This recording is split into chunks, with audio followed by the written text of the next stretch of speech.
Jumping right into the 70 Boss build. Today I'm going to be meeting the body with the floor pan, and I have come up with my decision. It's going to sound a little bit strange to some people, on especially why I would want to do it, but it all makes sense in my head, trust me, and we'll see how it turns out in the end. I'm pretty confident and excited to try and do this. I've been thinking about doing it to cars for a while, but this is one that I'm building myself and will be sold in the end, so I am complete control over doing the car. So I'm gonna do it. I'm body dropping on the floor 1 inch, roughly 1 inch, possibly a little bit more, but that's what my plan is for today. So in essence, the floor pan I'm going to weld in 1 inch raised up into the body. So overall, in the end, it'll give me a 1 inch drop on the body to the ground, over opposed to dropping the suspension an inch and overstretching suspension to get a drop. It'll actually drop the vehicle without altering the suspension or the performance of the suspension. So with that, I know lots of changes need to be made. I need to extend different panels to meet the other panels. I need to shorten aprons because to account for that 1 inch drop. I'm not dropping the body line 1 inch. I'm not cutting anything out of body panels on the outside of the car. It's going to be inside structure that's going to all get altered for that 1 inch drop. So thought about every aspect of it, and I am 100% positive on doing it. So that's what I'm doing today, because I needed to make the decision today, because I weld the floor pan in today, so I had to make the decision, and that's what my gut is telling me to do. First thing I'm going to do, go in these rockers, clean them up, clean up those drill holes so there's no issues, and then in the end I'm going to be getting rid of this bottom lip, which is one benefit that I've wanted to do to the car. So when you look at your side profile of the car, you can, on all these old Mustangs, you can see that 1 inch overlap from the inner and outer rocker that gets welded. On this car, that rocker is going to curve down and drop off. There's not going to be any pinch weld there anymore. I'm going to make a 90-degree bracket that runs the whole length of the rocker to weld to the inner rocker on the inside under the car, so it's smooth, streamlined bottom of the rocker the whole way. So that's the one benefit that I'm looking at on that aspect of it. So I'm going to clean up the inner rockers, or the outer rockers, the inside of them, paint them, and then we will prep the things I have to prep to be able to fit this floor pan in 1 inch higher. So that's what we're doing.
Now that I have the floor pan up into the body, I'll show you just where I had to trim out just to get it to sit in place where I want it right now. And you can see from the side here, that inner rocker to the outer rocker, it's just over an inch is what I'm going to.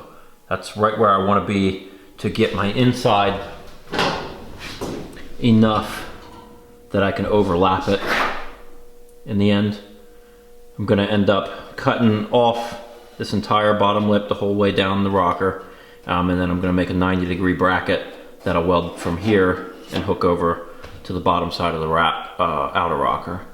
So that will be later on, is whenever I'll finish off the bottom of the rockers, but for now I'm going to go ahead and weld in this top line of the rockers on my holes. I'm going to weld shut, and then I'm going to go back with the plasma cutter and run my plasma cutter along and trim that inner rocker back down so it's flush with this outer rocker. And just to show in the back end some of the things, just trimming out that rear transition pan area. I had to trim that out, you know, an inch also to drop the back end down. Just stuff like that you have to think about as you're doing it, but that's all I really had to do to get it at this point, just because there's so much sheet metal missing. Because at the front, I just trimmed out that cow side panel a little bit to be able to bring that inner rocker up also. So I'm going to go ahead and weld those holes shut.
And that's gonna do it for today's video. I got the floor in, trimmed the inner rockers down to the outer rockers, and I also got the cowl panel cut out. So in the next video, I'm going to work on getting the cowl back in the car.